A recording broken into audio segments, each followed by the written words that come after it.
अच्छा, आज जो है हम इस टॉपिक के ऊपर जो है वो डिस्कस करेंगे कि कुछ लोगों को कन्फ्यूजन आ रही थी कि अमेज़ोन के अंदर जो है वो कुछ टर्म्स इस्तेमाल होती हैं, तो उनको हम जो है वो आज क्लियर करेंगे। और इन को हम कहाँ से बाय करेंगे वो मैं आपको वीडियो पे जो है वो लास्ट में समझाऊंगा, ठीक है। जैसे कि GTIN है, ठीक है, ये कुछ बार कोड्स हैं जिनको अब हम एक्सप्लेन करते हैं। GTIN क्या है? GTIN है ग्लोबल ट्रेड आइटम नंबर, ठीक है। अब ग्लोबल ट्रेड आइटम नंबर क्या है कि जब भी हमने अमेज़ोन के ऊपर अपनी कोई प्रोडक्ट को लिस्ट करना होता है तो हमें एक बार कोड की जरूरत होती है, ठीक है। अब GTIN का क्या काम है?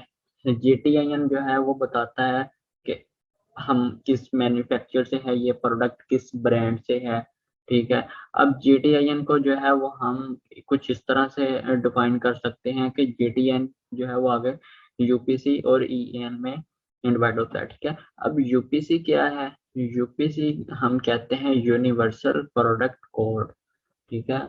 यूपीसी जो है वो 12 डिजिट्स का एक कोड होता है, ठीक है।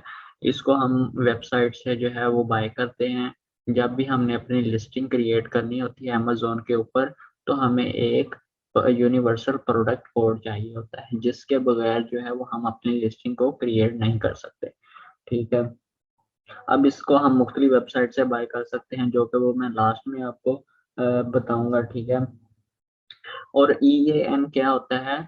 EAN European article number. अब जो EAN है ये 13 डिजिट्स का है, ठीक है। यूपीसी 12 डिजिट्स का है। EAN में सिर्फ एक डिजिट्स का इजाफा किया गया है जो कि कंट्री को प्रेजेंट कर जाहिर करता है, ठीक है। अब यूनिवर्सल प्रोडक्ट कोड और EAN दोनों का फंक्शन जो है वो सेम ही है, आप कोई भी यूज कर सकते हैं, ठीक है। अब हम हमारी कंट्री से जो एक्सपोर्ट्स होती हैं, कुछ प्रोडक्ट के ऊपर जो बार कोड लगे होते हैं वो ज्यादातर EANE होते हैं, ठीक है, तो आप कोई भी यूज कर सकते हैं। अच्छा, अब जब आप अमेजोन के ऊपर अपनी लिस्टिंग क्रिएट कर लेते हैं, तो जब आप यूपीसी लगाते हैं तो उस यूपीसी के अगेंस्ट अमेजोन आपको एक कोड जनरेट करके देता है, जिसको हम कहते हैं ASIN, American standard identification number. अब ASIN का क्या काम है? ASIN जो है वो अमेजोन आपको खुद जनरेट करके देता है। ASIN बेसिकली अमेजोन जो है वो अपने उसे आपकी इन्वेंट्री को इन एंड आउट करने के लिए, अमेजोन जो है वो मैनेज करने के लिए आपके फुलफिलमेंट नेटवर्क को, इसके लिए जो है वो अमेजोन एक नंबर अलॉट करता है जब आप अपनी लिस्टिंग क्रिएट करते हैं, ताकि वो आपकी इन्वेंट्री को इन एंड आउट कर सके, ठीक है। अब कुछ लोग जो है वो कंफ्यूज हो जाते हैं यूपीसी, EAN और एसन में। बेसिकली जो है वो यूपीसी आप जो है, एसन जो है वो आपके यूपीसी से डायरेक्टली अटैच है। अब जब आप लिस्टिंग क्रिएट करेंगे तो यूपीसी के अगेंस्ट जो है वो एक एसन अमेजोन आपको देगा, ठीक है। और यूपीसी जो है वो अटैच है आपके GTIN नंबर से, ठीक है। सिंपल सा। यूपीसी जो है वो आपके बैकएंड में यूज होगा।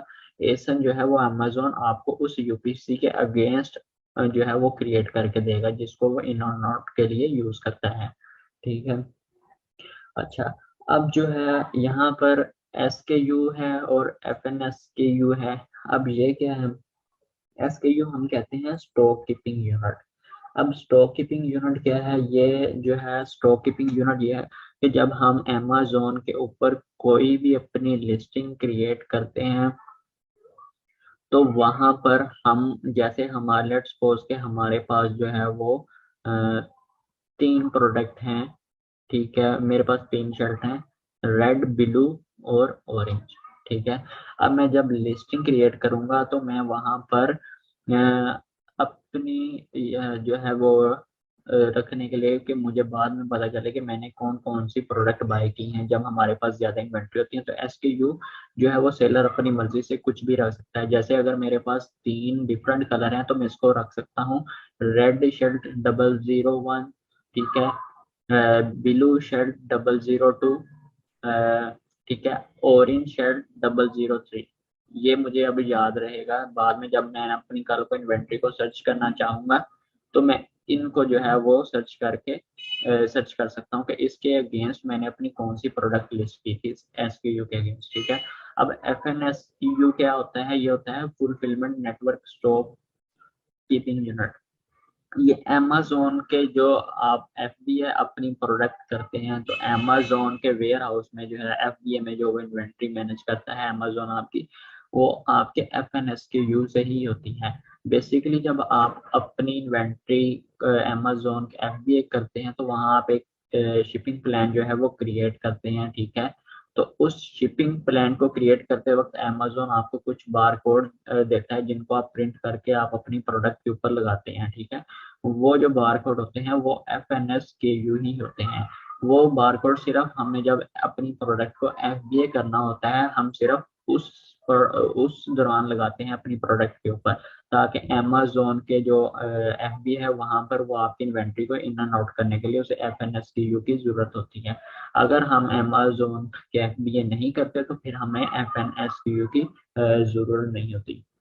अच्छा, अब इधर और एक चीज है, कुछ लोग कंफ्यूज हो जाते हैं कि सर अगर हमारे पास जो है वो 3 प्रोडक्ट हैं या 20 प्रोडक्ट हैं तो क्या हमें 20 ही यूपीसी बाय करना पड़ेंगे? नहीं। अगर आपके पास एक आइटम है, लेट्स सपोज ब्लैक स्पैचुला, और उसके 20 पीसीज हैं, ठीक है, तो आपको सिर्फ एक पीस बाय एक यूपीसी बाय करना है, ठीक है। अच्छा, अगर आपके पास अब दो कलर हैं, रेड और ब्राउन, ठीक है, यू रेड स्पेचुला और ब्राउन स्पेचुला, देन आपको दोनों वेरिएशंस के लिए यूपीसी अलग अलग बाय करना पड़ेंगे। अब अगर रेड की जो है वो 10 क्वांटिटी है और ब्राउन की भी 10 क्वांटिटी है तो आपको 20 यूपीसी बाय नहीं करने, आपको सिर्फ 2 यूपीसी ही बाय करने हैं, ठीक है। इसी तरह अगर आपकी फिर साइजेस आ जाते हैं उसमें, तो फिर आपको जो है वो कलर के लिए यूपीसी बाय करना पड़ेगा और साइज के लिए भी, ठीक है। लेट्स सपोज कि अब मेरे पास कलर है दो तरह के, रेड और ब्राउन, और उनका आगे एक साइज भी है स्मॉल, ठीक है। अब मुझे रेड के लिए एक यूपीसी बाय करना पड़ेगा, ब्राउन के लिए एक यूपीसी बाय करना पड़ेगा, और उनके साइज के लिए मुझे 3 यूपीसी बाय करना पड़ेंगे, ना कि अब अगर उनकी 10-10 क्वांटिटी है 30, ठीक है। मुझे 30 यूपीसी बाय नहीं करने, मैं सिर्फ 3 जो है वो यूपीसी बाय करूंगा, ठीक है।